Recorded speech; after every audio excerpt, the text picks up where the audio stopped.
মোহামেডান ক্রিকেটে মোহামেডান ক্রীড়াঙ্গনে মোহামেডান।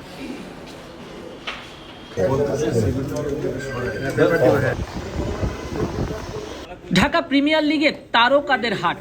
অনেক তারকার দল বদল করেছেন, আগের যেই ক্লাবে ছিলেন সেই ক্লাব ছেড়ে নতুন ক্লাবে যোগ দিয়েছেন। মাহমুদুল্লাহ, সাব্বির, জাকের আলী, বিজয়দের আনাগোনায় মুখর ছিল এদিন সিসিডিএম কার্যালয়। শনিবার দিন দল বদল করেন প্রায় ৭৯ জন ক্রিকেটার।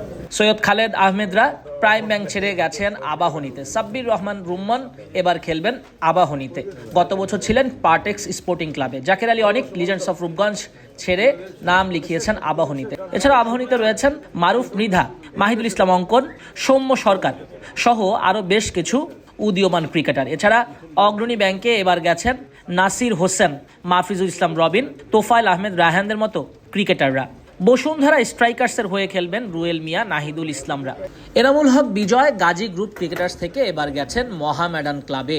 পারভেজ হোসেন ইমনের ঠিকানা আবাহনী ছেড়ে মোহামেডান। ইয়াসির আলী চৌধুরী রাব্বি নাম লিখিয়েছেন মোহামেডানে। মৃত্যুঞ্জয় চৌধুরী, রিপন মণ্ডলরাও মোহামেডানের সদস্য হয়েছেন। আফিফ, রিশাদ, তানভীর ইসলাম, নাইম শেখ সবই মোহামেডানে। সব মিলিয়ে মোহামেডান বেশ শক্তিশালী এবার। মাহমুদুল্লাহ মোহামেডান ছেড়ে গেছেন প্রাইম ব্যাংকের ডেরায়। আলিস আল ইসলাম প্রাইম ব্যাংকে। আকবর আলীর ঠিকানাও হয়েছে prime bank. Tanzid Hasan Tamim legends of Rupganj ছেড়ে প্রাইম ব্যাংকে যোগ দিয়েছেন। এছাড়া তানজিম হাসান সাকিব রূপগঞ্জ ছেড়ে চতুর্থ তামিমের সঙ্গেই খেলবেন। রোববার দিনও হবে প্রিমিয়ার লিগের দলবদল।